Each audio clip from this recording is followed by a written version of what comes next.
నమస్కారం. పద్మావతి పంచాయతీకి స్వాగతం, సుస్వాగతం. మీరేమో మా వీడియోలు చూస్తున్నారు కానీ ఎక్కువగా షేర్ చేయట్లేదు, వ్యూస్ రావట్లేదని ముక్కు చీదాడు, ఏడిచి ఊరుకున్నాడు మన రాజు. ఫేమస్ అయిపోవాలంటే ఏం చేయాలి అని అడుగుతున్నాడు. ఇదిగో వాళ్ళ ముఖంగా ఇంకోసారి అడుగు. పద్మావతి అసలు ఏంది ఏడ చూసినా నేను ఒక్కసారే మన ఇద్దరం సెలబ్రిటీ అయిపోవాలి. ఏం చేద్దాం?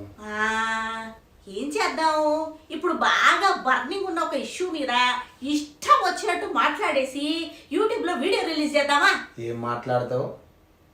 ఏదో ఒకటి ఇష్టం వచ్చినట్టు మాట్లాడితే ఫేమస్ అయిపోతావు. ఇప్పుడు అలాగే జరుగుతోంది కదా. అంటే తన్నుకుంటే తన్నేసుకుందామా, పని కొట్టేసుకుందామా? సెంటర్ నువ్వు చెప్పినా సరే, నన్ను చెప్పమన్నా సరే, టైం నువ్వు చెప్పినా సరే, నన్ను చెప్పమన్నా సరే, నువ్వు విత్ కర్రతోరా నాకు ఈ అప్పడాలు పిసికిన చేతులు చాలు వేసి కొట్టేసుకొని ఎట్లా కొట్టు, నేను ఫేమస్ కావాలి అయితేనా గానా ఎట్లా అయితేనో నాకు అది చెప్పు. 3, 2, 1 కోయారే కోయ్ కోయ్ కోయ్ మావారి సందమామ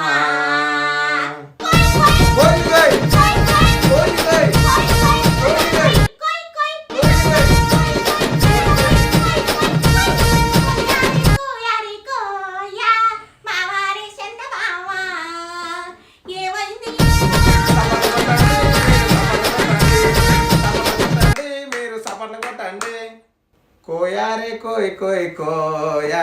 ఒక ముసలి భక్తుడు ఏమన్నాడట ఎరికేనా? ఏమన్నట్ట? కోయారే కొన్ని కోయ్ అన్నాడట. ఏయ్ కొన్ని కోయ్ కొన్ని కోయ్. చాలే, ఇంకా ఎక్కువ ఇలా కూస్తే మనల్ని ఇక్కడి నుంచి కోసేస్తాను. పోదాం పద. ఫేమస్ అయితే అవుతాం కదా ఇక.